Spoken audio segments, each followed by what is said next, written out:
Listeners, beware. This podcast contains themes of the macabre and does not shy away from the details. Our content is graphic and our language is colorful. We might not be your cup of tea, so listener discretion is strongly advised.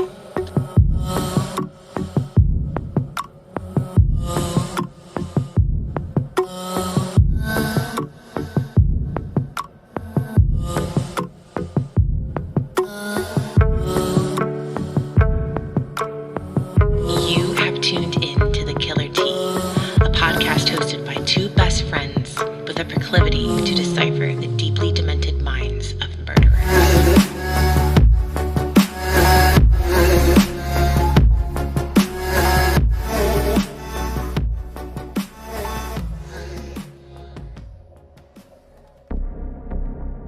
Welcome to The Killer Tea, Season 2, Episode 10, where we discuss RAYA and SAKINA, the sisters without mercy.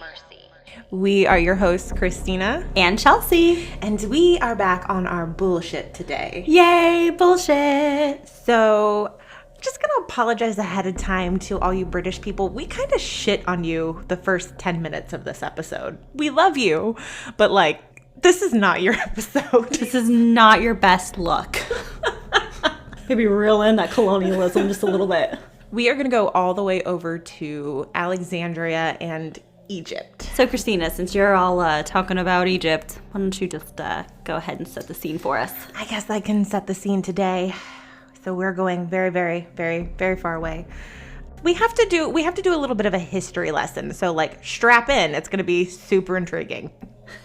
We are going to talk first about Napoleon's reign. I know, how weird. Napoleon. His little self. Bless his heart. All 5 feet and 7 inches of him. Which I guess was tall by that standard. How tall my husband is. Yeah, so that's what I'm saying. I think back in that. Anyway, that's a segue. We're just going way too far now.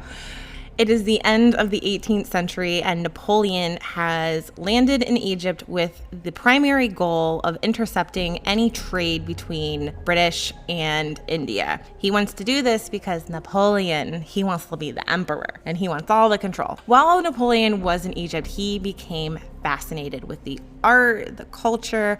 I think where he was supposed to be coastal and very beautiful. Mm-hmm. He creates all this intrigue as he kind of controls this area.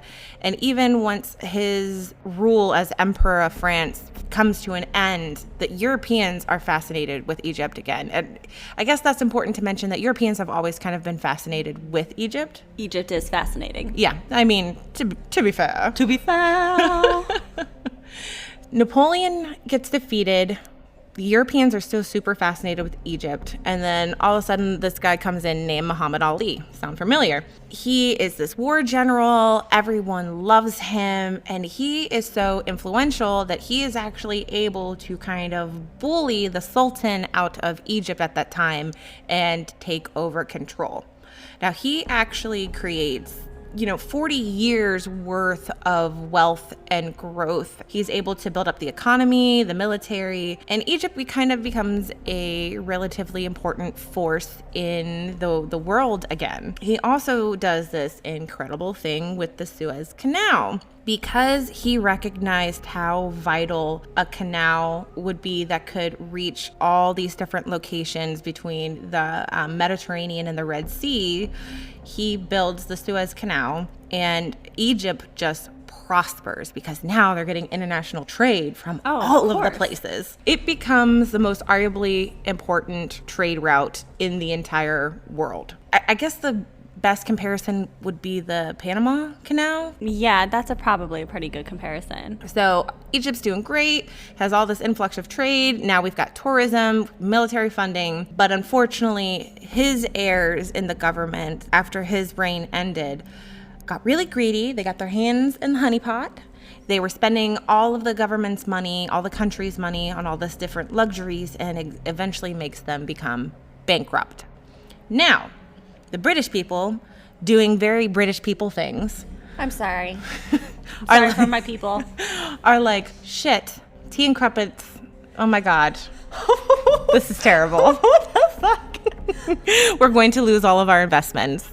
If you could see me now, I'm actually making like a little teacup reference. Like I'm holding it. You are married to a British man. Don't judge me. You can do better than that. I honestly can't. I just sound like Peppa Pig. Yes, you sound like Peppa Pig. They're very proper. Very proper. Very proper. So anyways, British people doing what British people do best, which is colonizing. They're like, hey, we want to protect our investment. They buy up all of the shares that Egypt owned, and they send their navies to Egypt in 1882 in order to try and help out with the civil unrest. However, let's be real. They were just trying to protect their investments. Yes. They're like, we are just going to colonize you because British. You clearly cannot handle all this wealth. We need to come in and show you how to do it. Can we have some of that wealth, please? Proper British ways. Yes. So British come and they occupy Egypt during this period of unrest. Yes. And what's happening across the board, while there is still tourism and money to be made in tourism, the economy has just gone to the pits. Egypt is broke and the natives there are fucking furious. The more wealthy natives basically just assimilated into the British culture. And those who were poor and more loyal to Egyptian culture were so poor that they could barely even afford to feed themselves. Mm-hmm. This whole situation created the perfect storm, if you will, for what Raya and SAKINA got themselves into. Raya was born in 1875, with SAKINA being born 10 years later, somewhere around 1885. They were raised by their mother, who was a single parent. Not much is known about their father, just that he wasn't around. Their father disappeared. Almost nothing is known about him whatsoever. But they did have an older brother. There isn't a ton that is known about their mother. But what is known about her is that she was a very selfish woman and was not very affectionate or showed almost any love to her children. And their older brother, who should have been helping with the family, was very unmotivated. Essentially couldn't hold down a job. No, basically couldn't find a job. So this kind of made for a rough life for the girls and didn't get them started out on the right foot. Being a single mom with 3 kids is hard. Oh, yeah. In 2020? Yes. Let alone in the 19th century. However, if anything, there is evidence that was brought forward by a Egyptian journalist named Salah Issa, who researched the sisters extensively and wrote a novel on his findings, which unfortunately we could not read because it was in Arabic and has yet to be translated. But he found that there was evidence their mother actually introduced them to petty thievery of the local tourists and potentially even underage prostitution. Yeah. But all of this activity, whether or not was immoral, is most definitely still illegal. Very little is known about the girls' upbringing aside from what we've already mentioned. However, SAKINA goes on to get married, but soon divorces her husband and ends up fleeing the village with a new lover. What I had heard in doing all of this research was that Raya had actually married a man named Hazaballah, while her sister SAKINA, who was still a young girl at the time, worked in a brothel. And the young man that she ran away with was somebody that she fell in love with. And then he brought her to Alexandria. The notes I have is SAKINA was married, but almost immediately got divorced and fled the village that they lived in with a lover. Went to the city of Tanta, which is north of Cairo. SAKINA then left that boyfriend and worked for a few months as a prostitute, and then eventually found a new lover, Muhammad Abdel Al, and took off to Alexandria in 1913. Okay. So interesting. We have, whenever we research these things, especially if they're a century old, it's hard. It's hard. Now, some things at different parts of the world are really heavily documented, like Elizabeth Bathory. Yes. But then some things like this, which we have a whole systematic thing going on over there at the time of oppression of women and, let alone serial killers. Their story has also been commodified in like hyper sexualized romantic media. Yeah, it's really weird. There's a lot of movies made about them. I bring this up because what information is out there is scarce and is also incredibly biased. So Chelsea and I may go back and forth on our notes just a little bit, but I digress. That takes SAKINA to Alexandria in 1913. Well, RAYA was widowed and joined her sister in Alexandria 3 years later.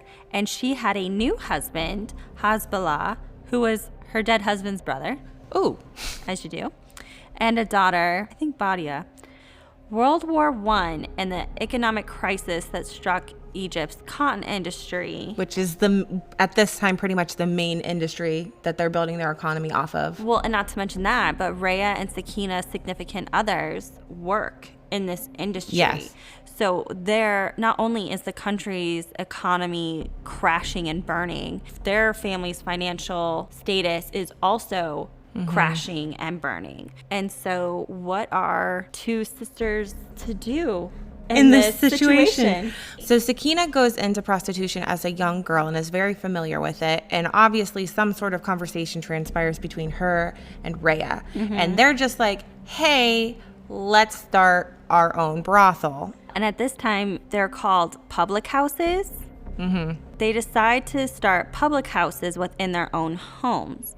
These were pretty widespread in the big cities of Egypt. They're basically brothels, like you said. So people would go there and they would drink and they would smoke, and some also had prostitutes. However, RAYA and SAKINA insisted that their public houses didn't have prostitution. I'm rolling my eyes. You just can't see them. Yeah, they said that there was no immoral behavior, which, I'm sure that those activities did exist. Maybe the girls were just turning a blind eye as to pretend that they were taking the moral high ground. I think they just didn't want to get shut down. Yeah, they probably just didn't want to get in trouble. But this introduced the girls to a different quality of life, because this actually was pretty prosperous for them. Well, yeah, and it was also a very popular thing to do at this time. There wasn't a lot of work to go around. This is kind of what people did. I mean, we're talking about places that were similar to speakeasies? Yes.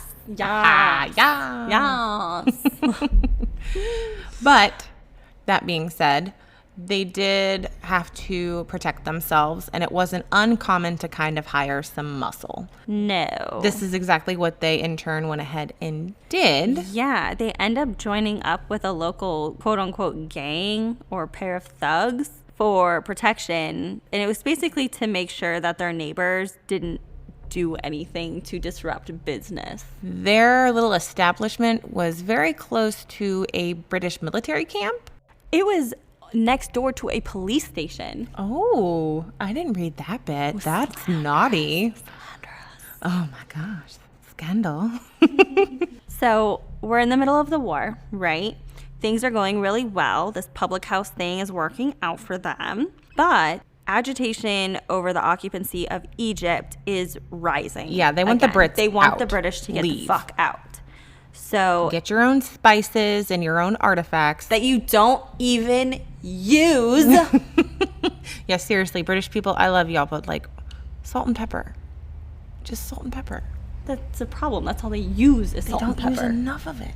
They don't use anything else. Yeah, fucking paprika. Paprika. I mean, my God. Something. Fuck. So, oh my God. In March of 1919, strikes and uprisings among Egyptians pretty much became normal, and a curfew was actually put into place. Well, of course, with there being a curfew, this would kill their business. Yeah. I mean, they're relying on the nightlife to make a living.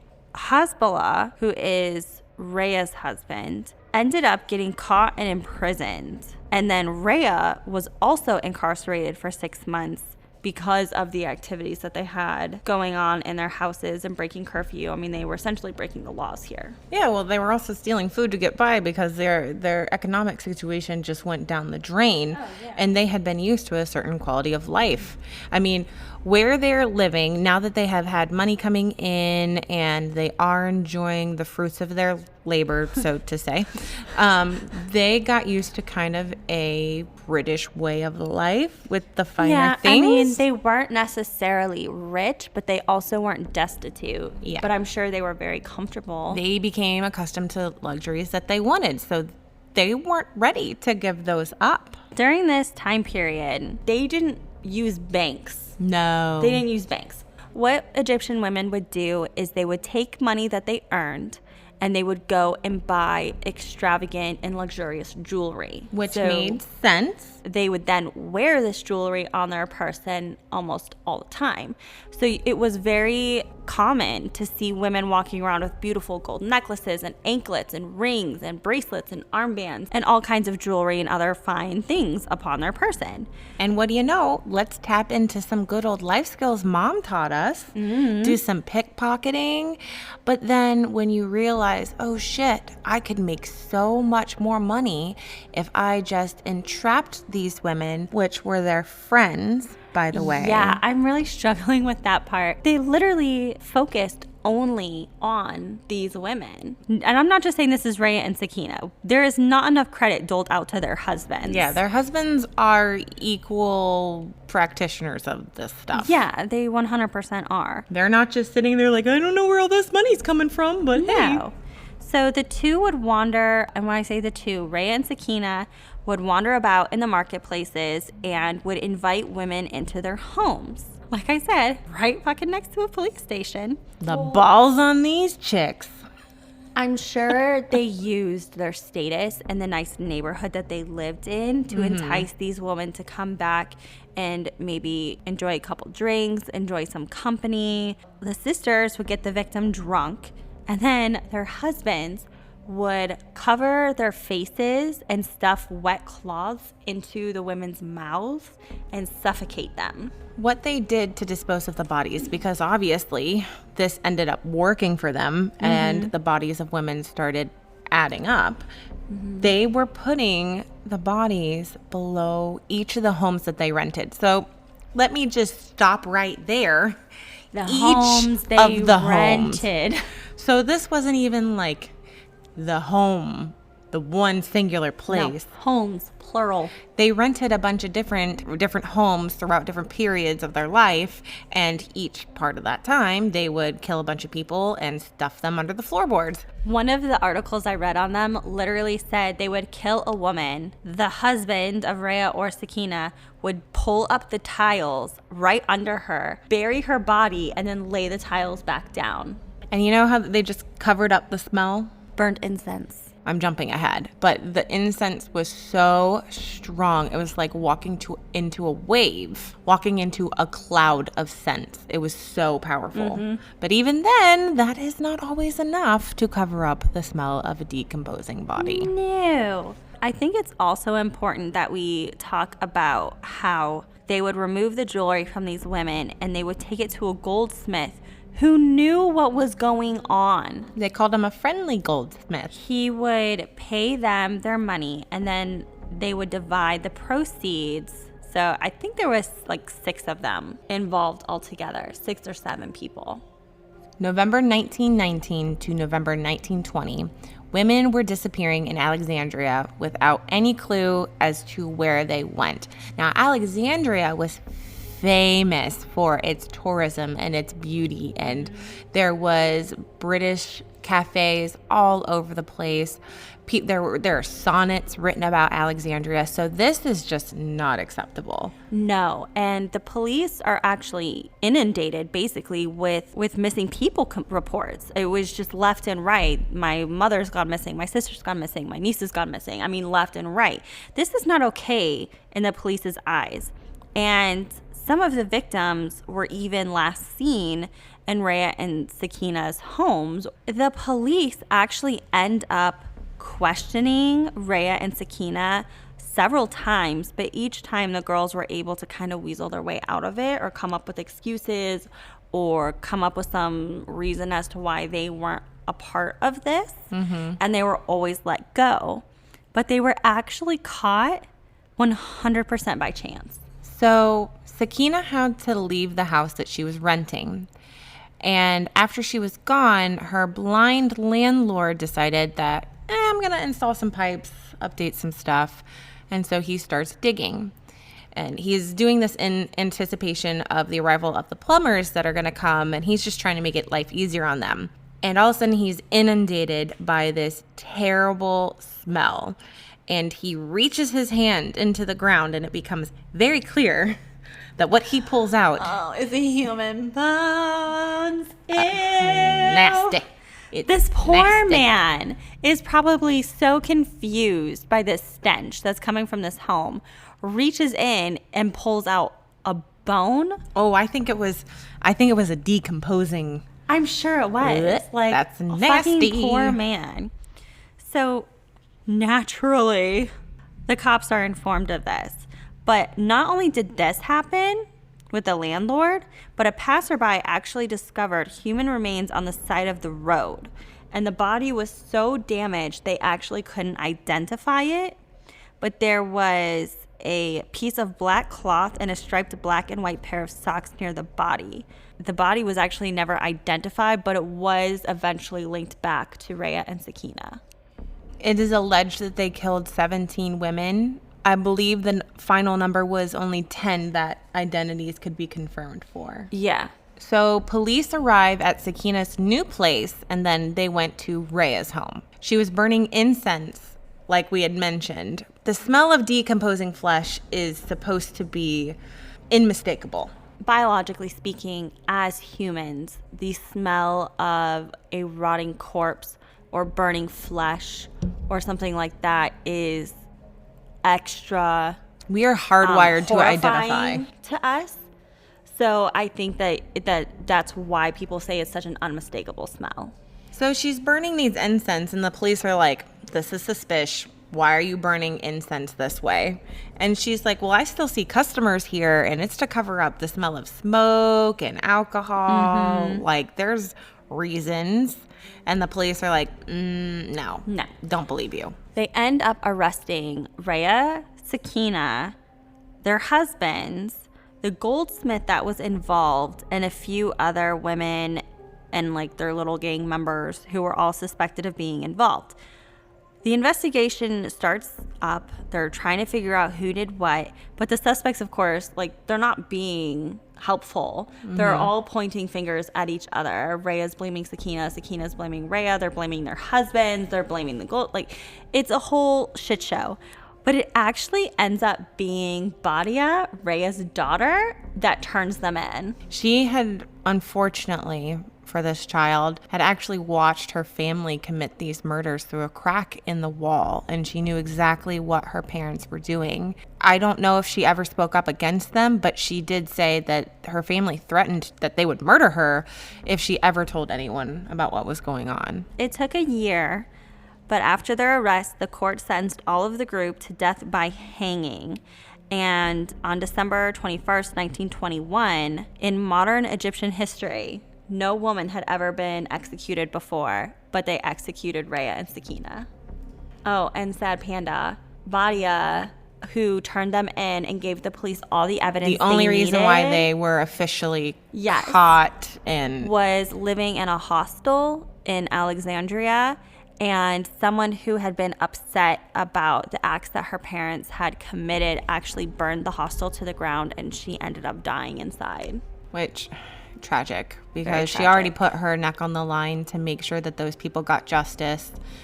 And, you know, not to minimize the pain and suffering of the victims' families, but also that little girl did everything she could. Yeah, she really did.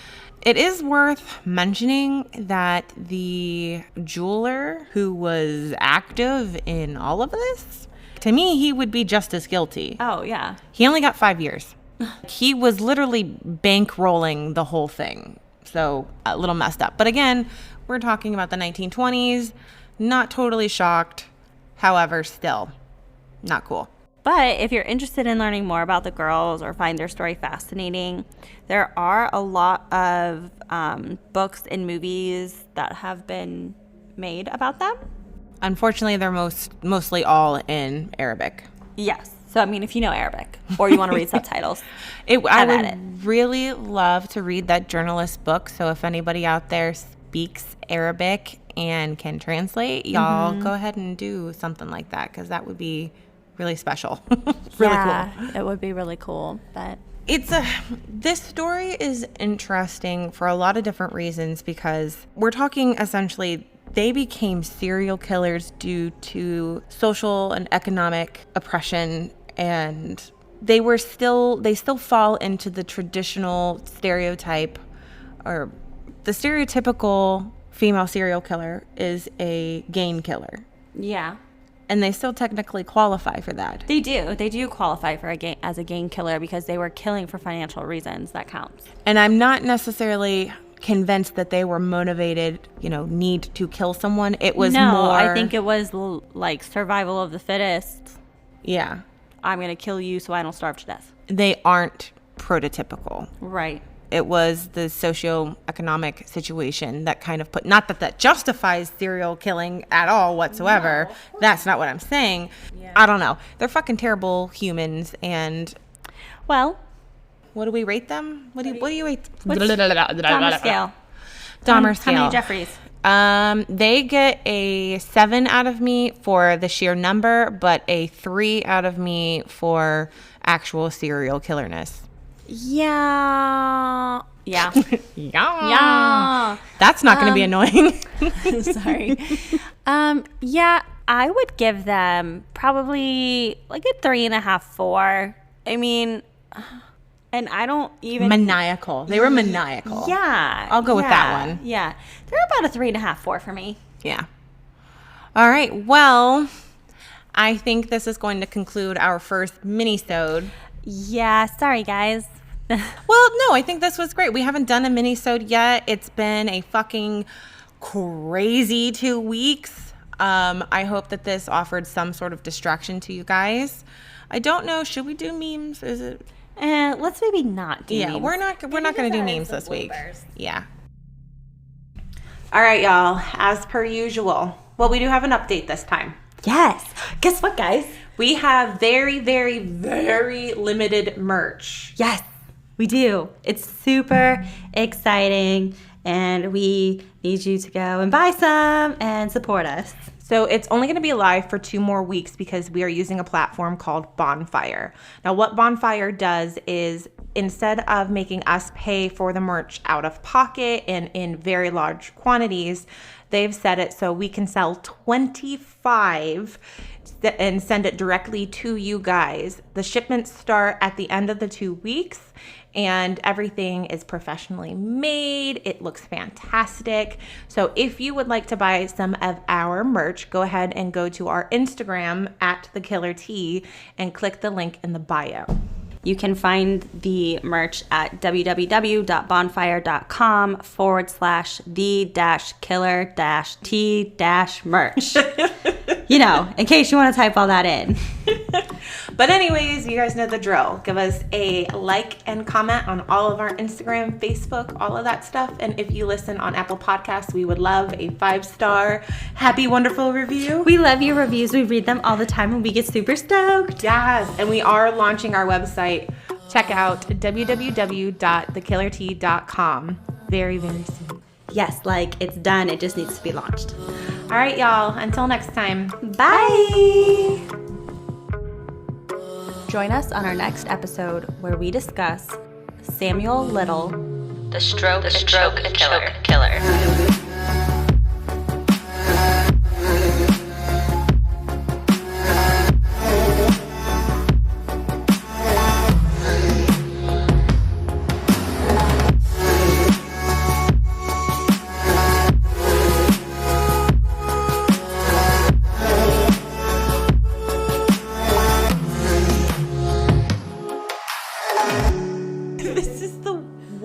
Moniker for a serial killer. Who's it? The LAPD is who came up with it, Christina. What FBI agent is like, you know what?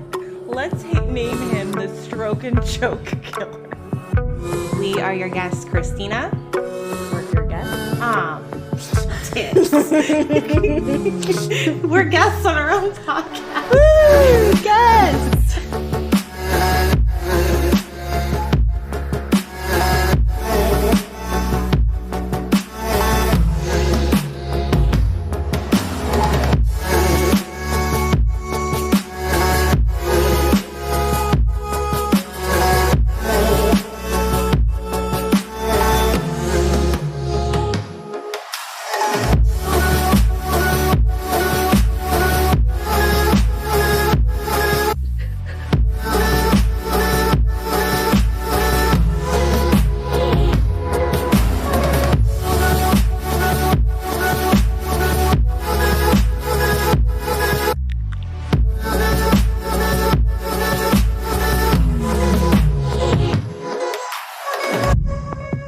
Because you're a head ass. Wow. That was very offensive.